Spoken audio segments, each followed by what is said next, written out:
and then Hector and I were seeing each other.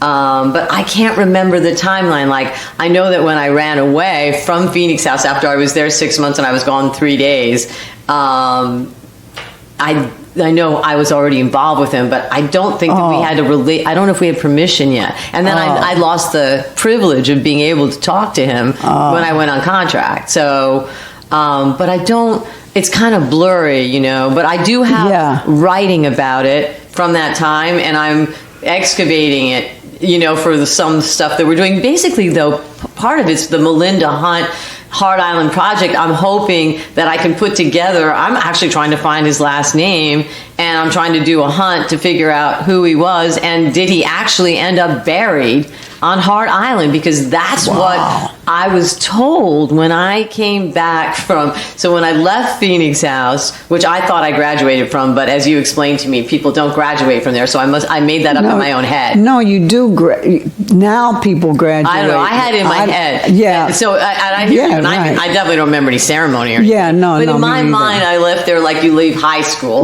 And go to the next thing. Exactly. And I went to summer stock in New Brunswick, the New Brunswick Music Theater or something like that in Maine.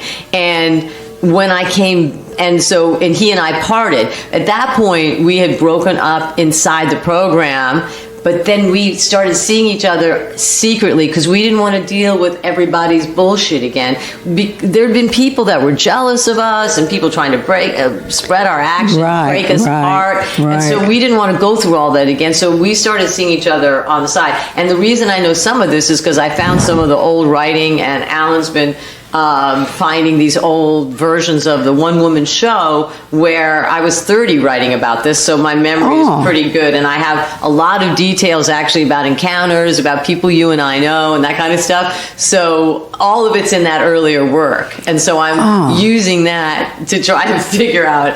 But so it looks like, so I was seeing him kind of on the down low, though they didn't have that expression yet, and at least I didn't know that expression yet, and then I said goodbye to him somewhere in the Bronx. I remember because it was under an L outside a diner. It was the last time I saw him. I said goodbye, and it was very hard. And I went to Summerstock, and when I came back, I feel like I ran into someone, and I feel like I ran into someone in a McDonald's, but that's weird because I don't eat McDonald's, so I don't know what the heck I was doing there. Maybe I was there with someone else, and saw someone from Phoenix House who told me that he had died.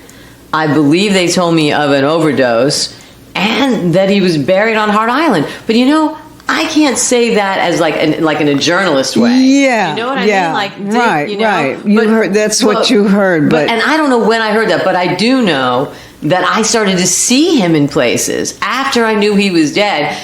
And I think also before I knew he was dead, but after he was dead, I kept seeing him.